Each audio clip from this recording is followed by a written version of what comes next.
you write a message or an email, and then you send it off, and then it takes like as much time as a pigeon flies or something. So things like that reintroduce emotional and social and cognitive components that we have now lost because of technology. And so I've been thinking about that a lot. And I think it 100% pertains very much to 24/7 trading, because there are emotional components, like people making decisions at 3 a.m. Who has ever made a good decision at 3 a.m.? I don't know a Very single true. person. No.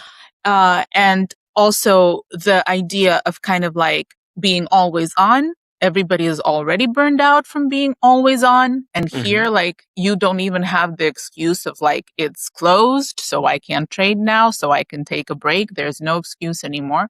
I remember when we first started getting Wi-Fi and like phone call ability on airplanes, my mother was like devastated. She's like, this was like the only time where like I couldn't be reached and I didn't have to reply to shit while I was on the plane. You know, like, that's it. I'm unreachable. What can you do?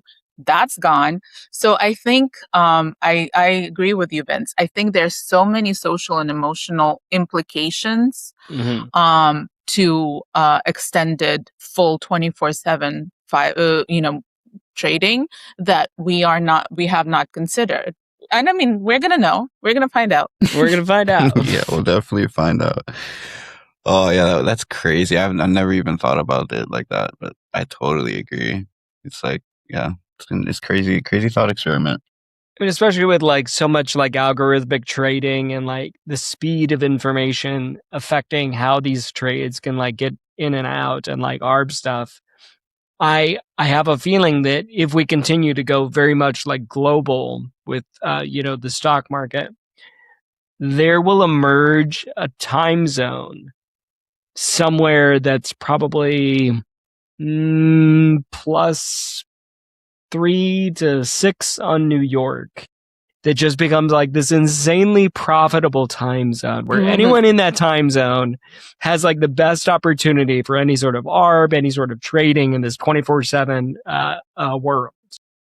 You know what I just thought about when you said that? You said plus 3 to 7 to New York. So plus 3 to New York is like the middle of the ocean, right? Because I think London is like 5 hours or 4 hours. So, and I wonder if people are going to like get like a cruise boat and just park themselves in the middle of the ocean to get trading advantage in that time zone. I would. No, there are plenty of like of these great stories about like as trading went digital, people getting offices that were closer to the Chicago Stock Exchange because they were able to actually ARB and get better options contracts because it was getting to them 1 second faster than someone across town. Jesus. Wow. It's pretty crazy. So I wouldn't be surprised if we see something like this.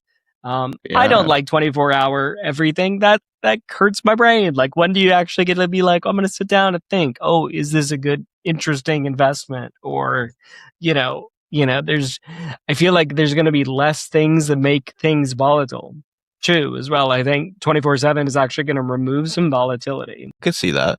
Like bots, like it's literally on 24/7. It smooths out the curve, basically. Yeah. Like, well, and also like on. think of it this way. Let's say you're a company, you report, your Dell, you report after hours on September 1st.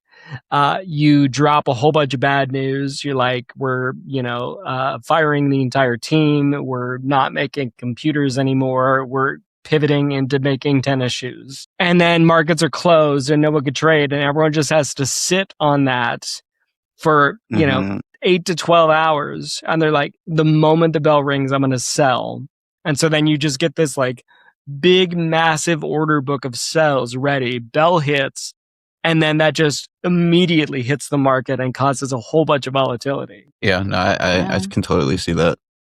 Yeah, and with hours, and then like I'm sure companies have timed their announcements when they didn't want people to be able to trade, right away, of course.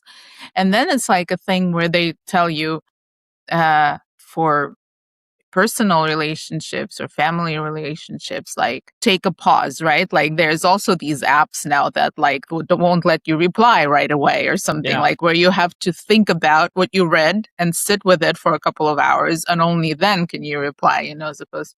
So this is one of those, like maybe it had been beneficial for markets for people to take a pause and maybe consider some things before they had a knee-jerk reaction. But now you can act on that knee-jerk reaction immediately. I mean, it's why everyone's like, if you're going to write an angry email, write the email, then walk away from it for an hour, then come back and say, okay, do I want to send this? We are emotional animals, as much as we hate to admit it. Yeah, you know what? Like hearing you guys talk about this has convinced me that I don't like 24-hour trading either. Our work here is done.